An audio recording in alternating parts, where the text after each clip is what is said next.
யாருக்குமே உன்னை பத்தி தெரியல. நீ லிப்டுக்குள்ள மாட்டிக்கிட்டு இருந்த விஷயத்த நானே சிசிடிவியை பார்த்து தான் தெரிஞ்சுக்கிட்டேன். அது காரணமே நம்ம லவ் தான் அஞ்சலி. எப்பவுமே நீ என்ன சுத்தி இருந்தனா என்னோட உள் உணர்வு சொல்லும், என் அஞ்சலிக்கு ஏதோ ஆபத்து, நீ எங்க மறைஞ்சிருந்தாலும் என்னால கண்டுபிடிக்க முடியும். அப்படி என்னோட இன்ஸ்டிங்க்ட் சொல்லிதான் உன்னை நான் கரெக்டா கண்டுபிடிச்சேன். நல்ல வேலை அஞ்சலி, கரெக்டான டைம்ல உன்னை நான் இங்க கூட்டிட்டு வந்துட்டேன். இல்ல இந்நேரம் என்ன நடந்திருக்கும் அஞ்சலி? கொஞ்சம் நிறுத்துறியா? எல்லா காரியத்தையும் திட்டம் போட்டு பண்ணிட்டேன். இப்ப வந்து நல்லவ மாதிரி நடிக்கிறியா? இல்ல அஞ்சலி, நான் உன்னை பத்தி எனக்கு நல்லாவே தெரியும். என்கிட்ட நல்லவ மாதிரி நடிச்ச, என்னென்னமோ என்கிட்ட பேசின. சத்யா, என் அக்கா, வெற்றி மாமா எல்லார் மனசையும் மாத்தி என்கிட்ட பேச சொன்ன.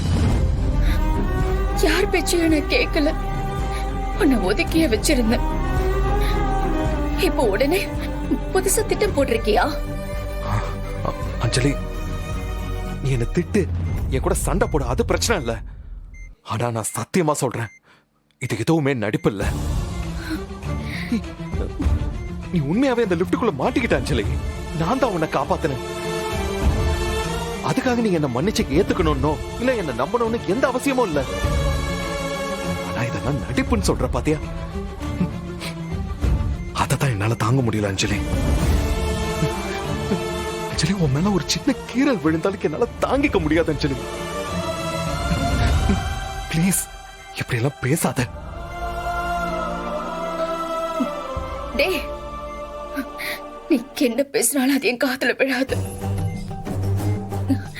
தயவு செஞ்சு என் மூஞ்சில முடிக்காத, போயிடு.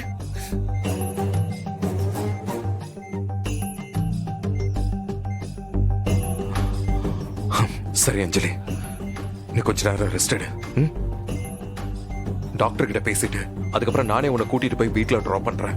அதெல்லாம் எனக்கு ஒண்ணும் தேவையில்லை. நான் நல்லா தான் இருக்கேன். நான் எப்படி இருந்தாலும் என்னோட வீட்டுக்கு எனக்கு போக தெரியும்.